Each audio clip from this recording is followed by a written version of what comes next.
You are listening to the People Centric Podcast, where we talk through the toughest challenges that people face at work and give practical advice to fixing those challenges. Thanks for joining our movement to create workplaces that are happier, healthier, aligned, and empowered by putting people at the center of all that we do.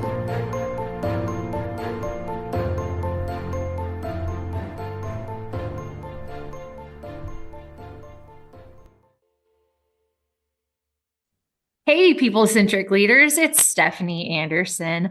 And today we've got a kind of, I think, interesting topic for us to discuss. And it's about pacing and responsiveness. And I don't know if you feel this or not, but it seems like every year that goes by, things are just moving faster and faster. And the pace that we're working at, it feels like that dial just keeps getting turned up every year. And especially as new technology comes out, it's like, how could we do this faster? How could we work faster? And one area that our team was talking about, and we thought, okay, this could be an interesting podcast, was even just like response times and emails. And so I saw an Adam Grant post on Instagram. And I don't know if anyone follows Adam Grant, but he's a great researcher and author about business and culture and businesses.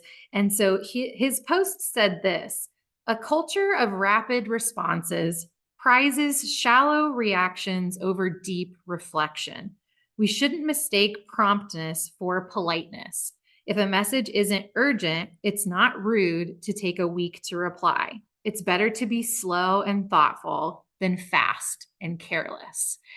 And that message kind of hit home here, because I think if we all think, hearing him say, if it's not urgent, it's not rude to take a week to reply, I'm sure alarm bells just went off in so many heads.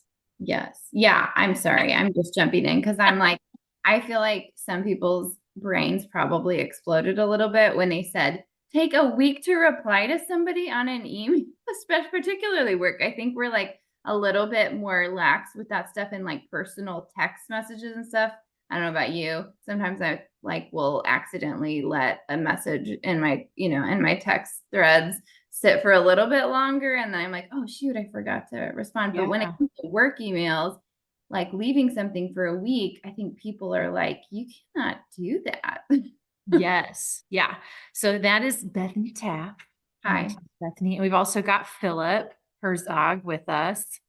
On the neurotic end of the spectrum. I'm like, oh my gosh, if I go to bed and I turn most notifications off, but if I have a single text before bed, it just kills, like, especially if I wake up in the morning and there's a text, I'm like, I do not want that. So I will literally read a text and then remember in the morning to go and actually read it. Because I hate to have it out there. Floating messages bother my life because I also like to be with people. So I'm like, are they inviting me to something fun? Right? It's a thing. But that's why I turn off social media, email notifications. The little red circle just means there's something for you to do. Someone has a question. Someone needs your wisdom and perspective. And so for me, I have to build practices so that it isn't on my mind all the time.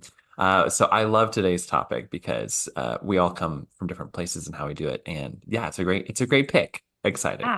Yeah. Well, and I'll represent the other end of the spectrum, maybe from where Philip is, because like, yeah, it's not uncommon for me to have like several unread text messages at any point in time, or like it's very common for me to read a text and then mark it as unread, or read an email and then mark it as unread, because like either like I don't have time to respond to this right now, or like give it the response that it needs.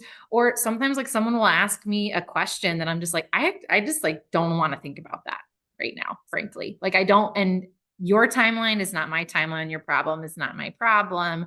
Your emergency is not my emergency.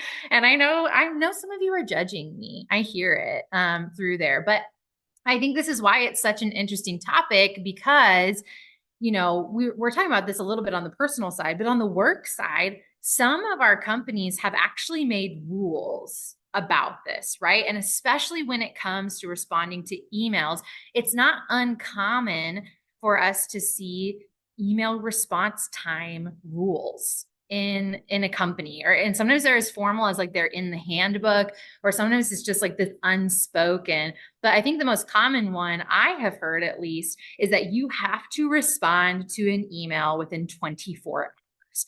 And anything longer than 24 hours is not okay. And I will just share a personal anecdote and story. One time, in my past work, I worked at a company where they even took that a step further. So yes, you had to respond to an email within 24 hours.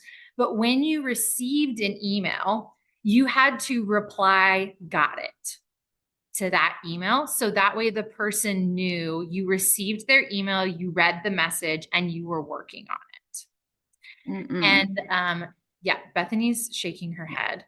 And a lot of you are really, really smart. And so you know where this story ends. And yes, the moral of the story is like, it did not work and it did not increase productivity.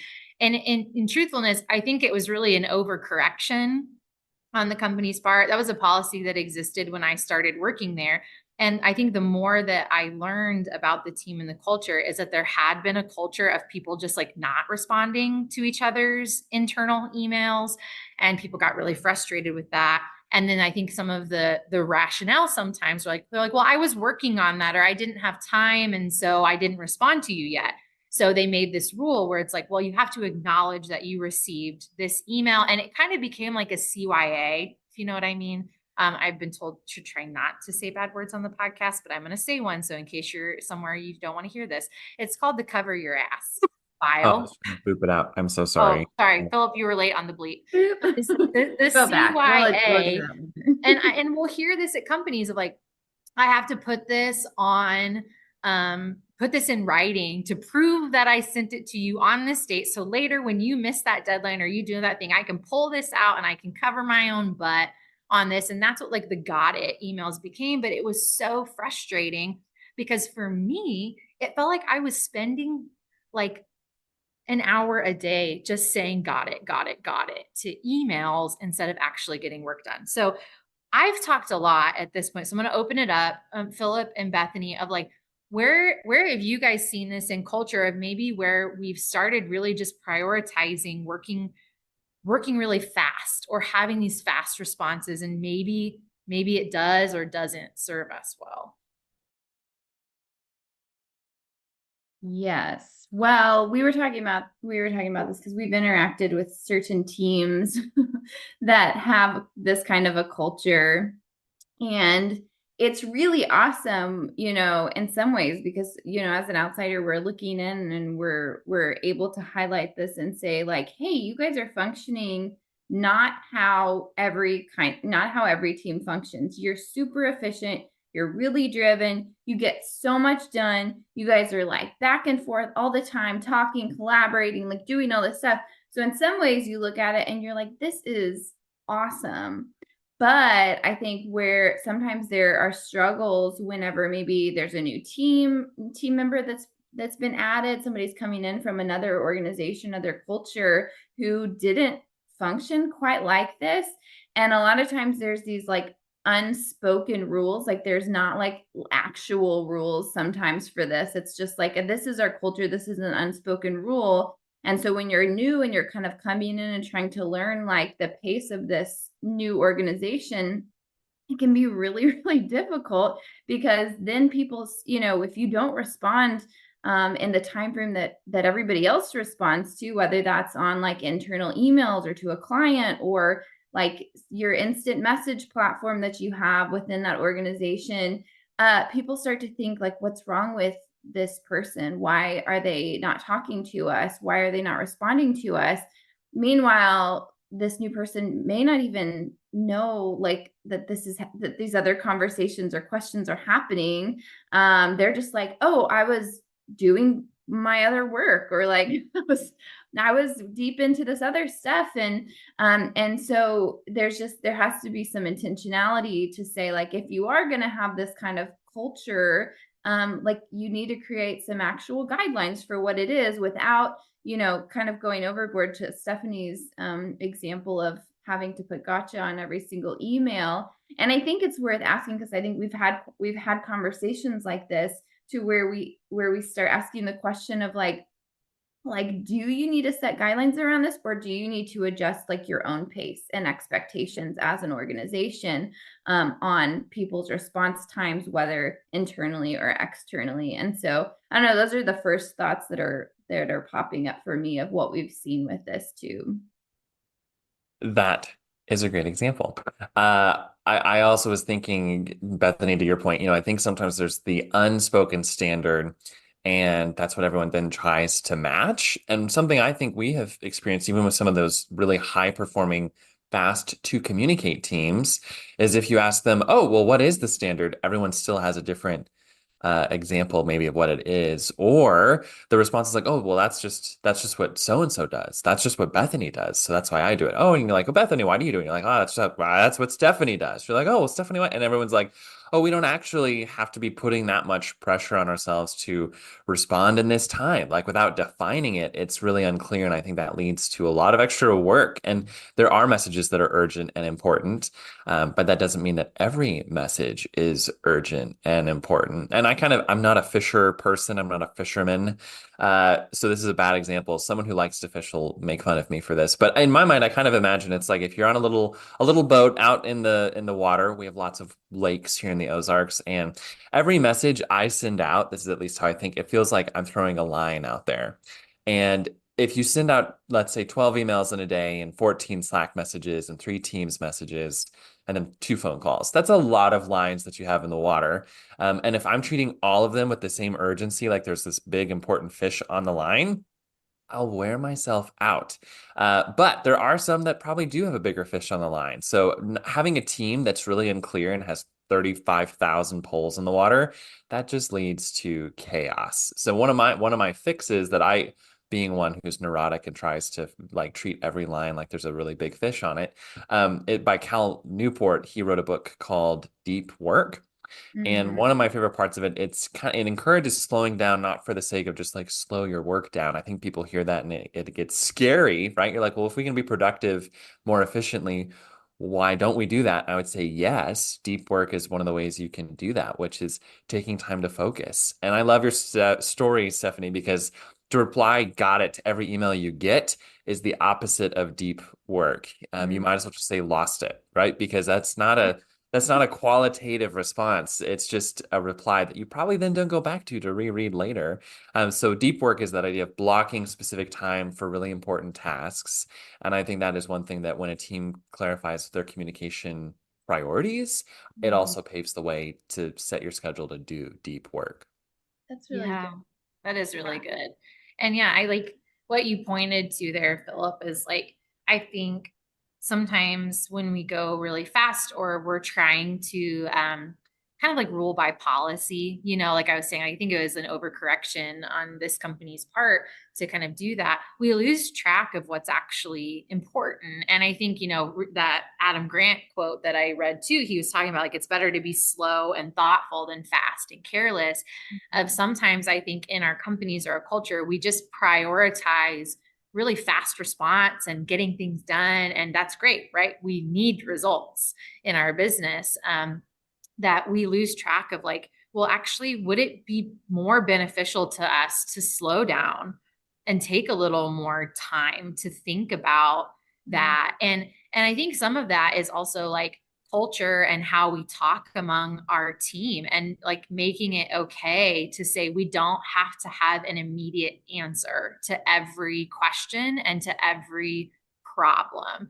And I think that's something that a lot of people really don't maybe realize that that's what they're struggling with, or that's what they're bumping up against, is that if I'm asked a question, I have to give an answer or response. And even when sometimes I don't. And so I've got to make up something, or I've got to find some quick resolution to this, when sometimes in reality, like there are questions that don't have easy answers, or answers that we need to take time to research and find, or maybe where it would benefit us to slow down a little bit and say, let's not make a quick decision on this, or maybe we know what we need to do, but we need to take some time rolling this out to the team, because it's going to be a change, and not everybody's going to be on board with it and just adopt it immediately. So we need to think about that and what it looks like for our team. And so I think, yeah, it's like, let's not get so focused on maintaining the pace.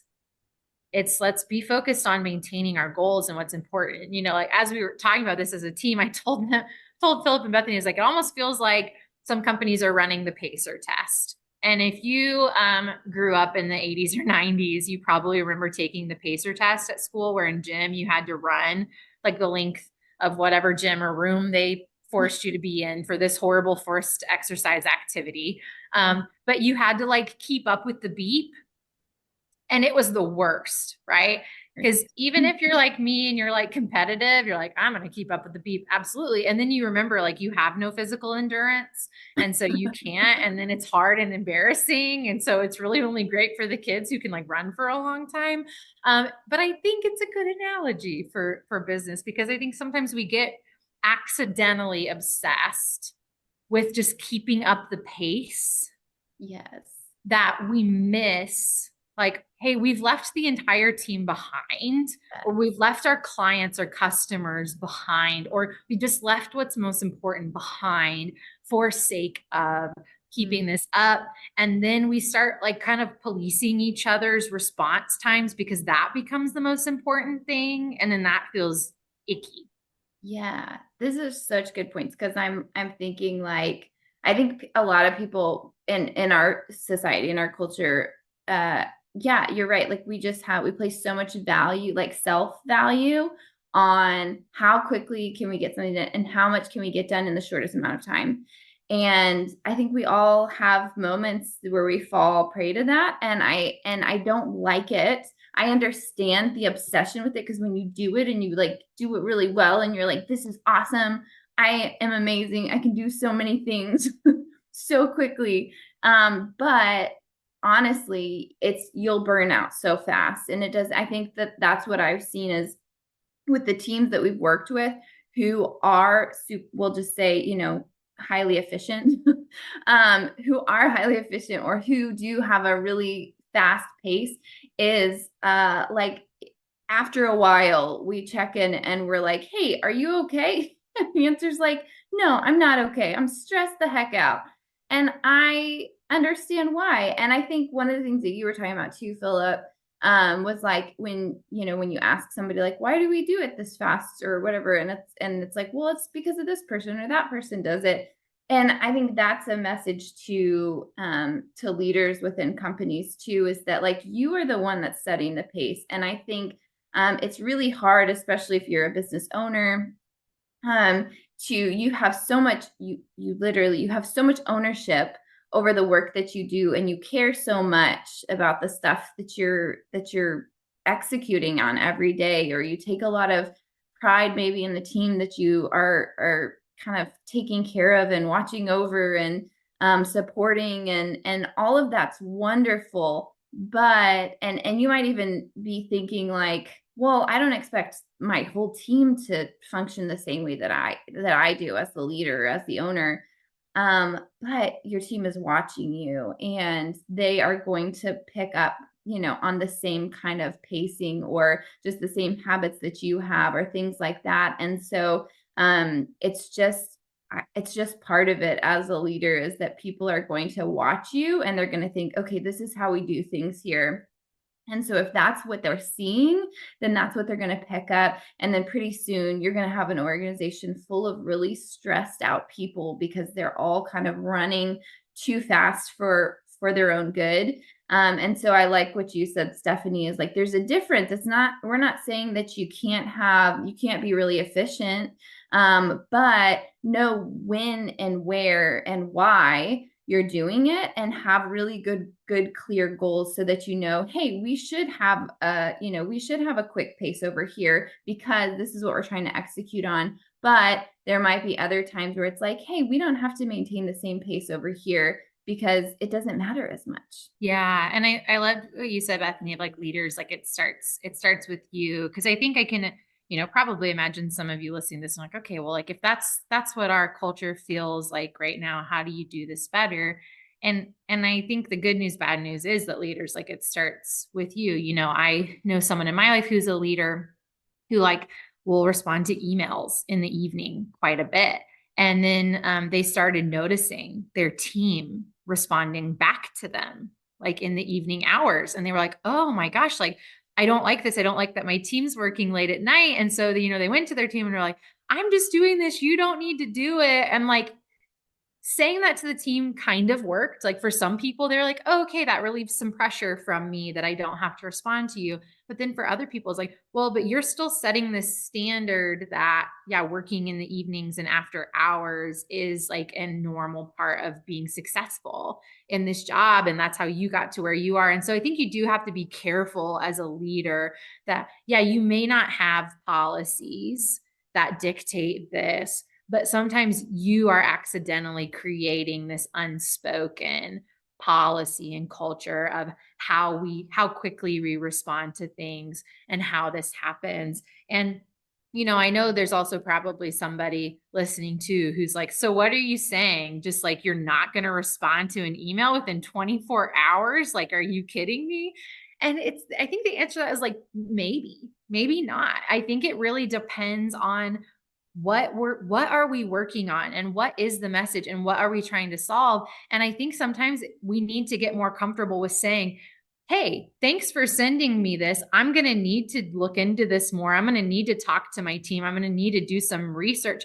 Can I get back to you next week? Or can we set a time to meet in a couple days and talk about this?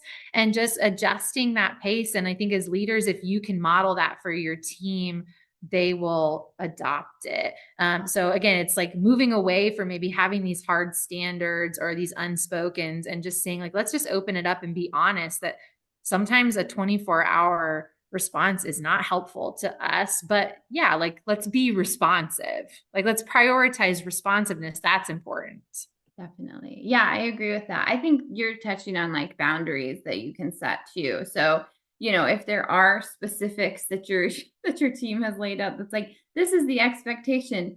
Do not ignore those things because you will probably get fired. But if you have a question about them, you should have that conversation with your boss and say, hey, I'm just curious about why did we set this expectation, or I'd love some more context for this, or I don't understand, I'm not sure why it is the way that it is. Not opposed to it, would love to just know more about it. And so I think it's okay to ask those questions. If they're there, if those guidelines are there, don't ignore them, but know the areas where it's like, I can set boundaries. So if it's like, yeah, maybe someone is working in the evening.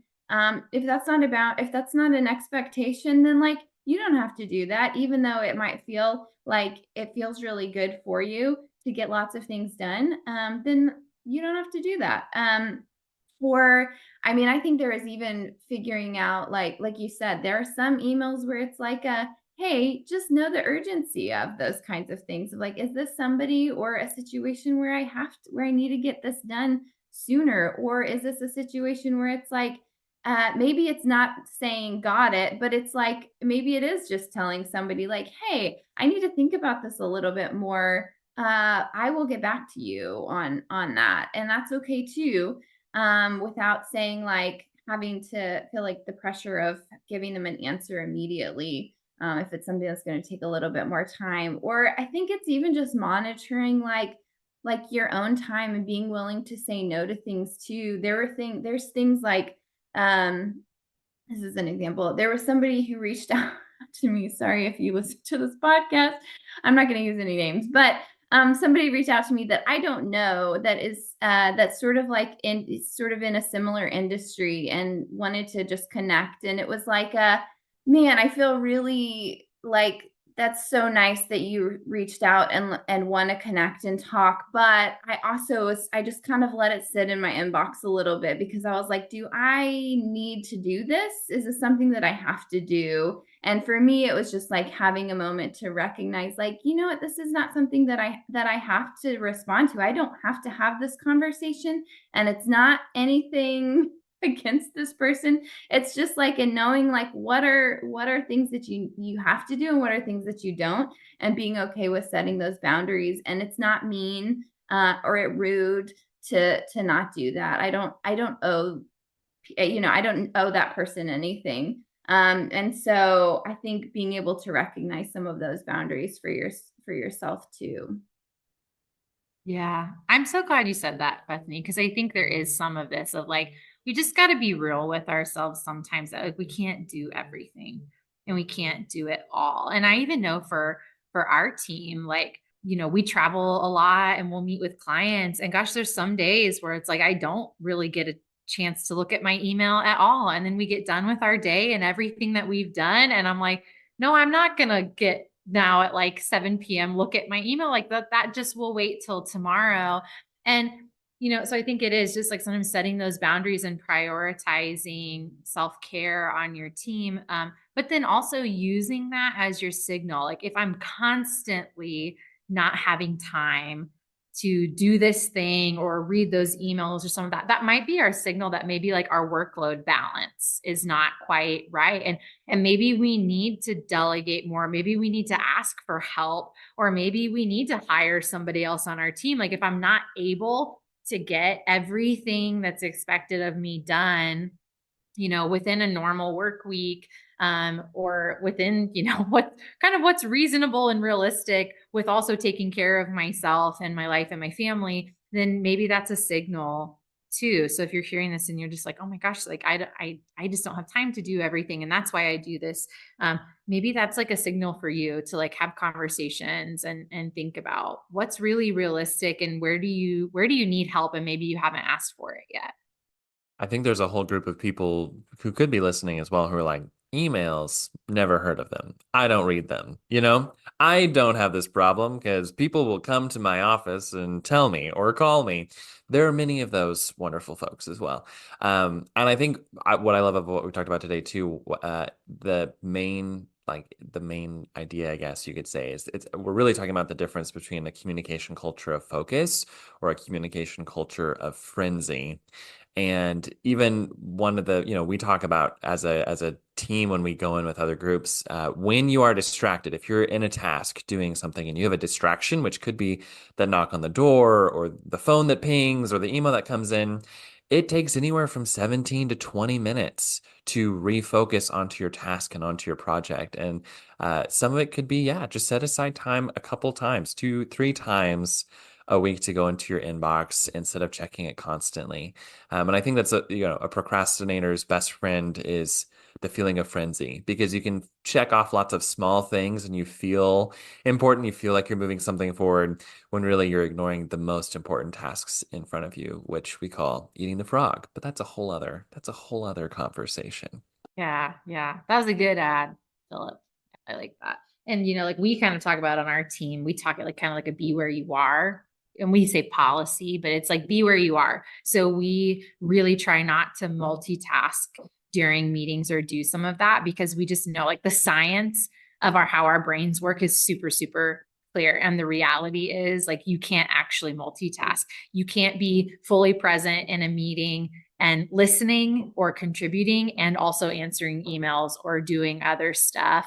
Like Philip said, it pulls you back into that 17 to 20 minute loop every single time, which just means that you're actually less productive overall. That's where like multitasking is really a myth.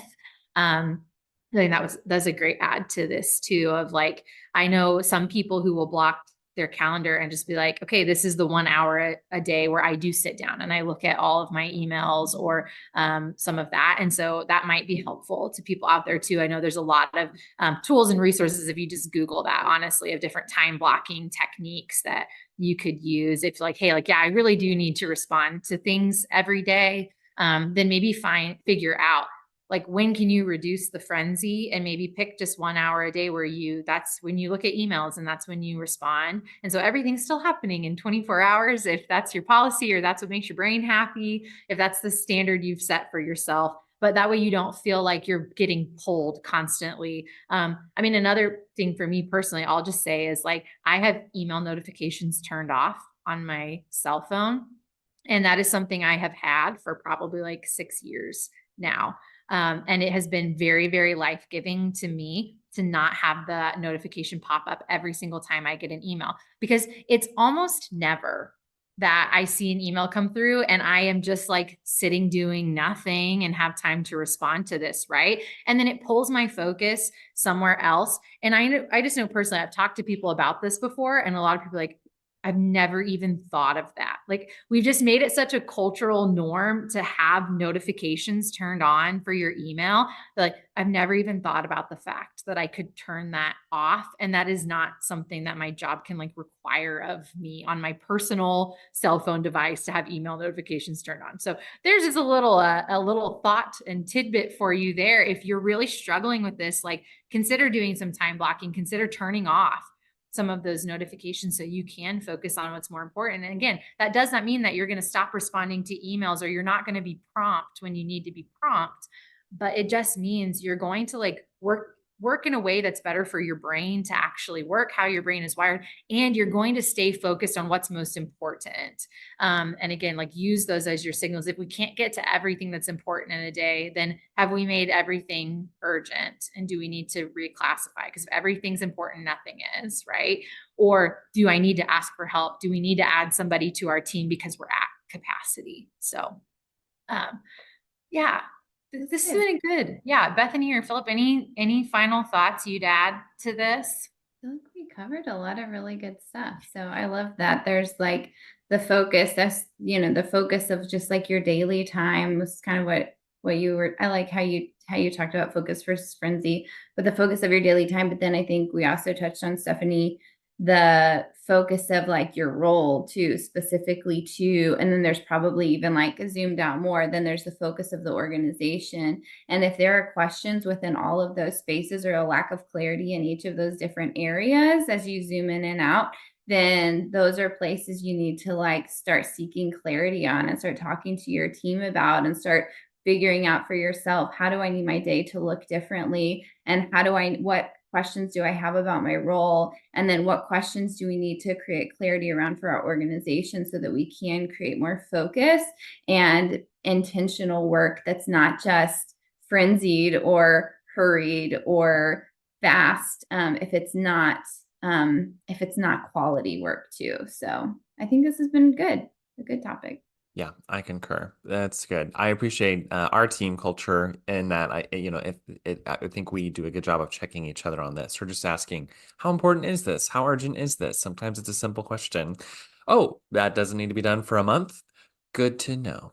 Yeah, I think it's a good thing. The last thing I would just add is to be encouraged. I think many teams we work with, all the way from the top, CEO, board chair, board members, all the way to the front lines, to the person that says hello when someone walks through the door, to the nooks and crannies of IT in the basement.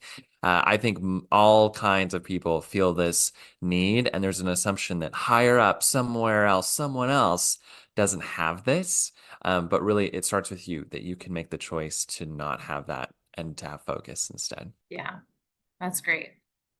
Well, thanks for listening in today. We hope this has been a helpful, or at least maybe like enlightening topic, give you something to think about for your job or with your team. How can we stay focused on what's most important and not give in to the frenzy of fast in our world? So if you have more thoughts or questions for us on this topic, be sure to listen to the outro and send them our way. But we hope you all have a great rest of your day, and we'll see you soon. Thank you for listening to the People Centric Podcast. We are so grateful for you joining us every week. If you like this content, please like and subscribe. Also, feel free to share on your social media with everyone that you know. It really does help us. If you would like to contact us, I have put our information in the show notes. Please reach out anytime. We love hearing from you. We will be back next week with a new topic. Until then, be well and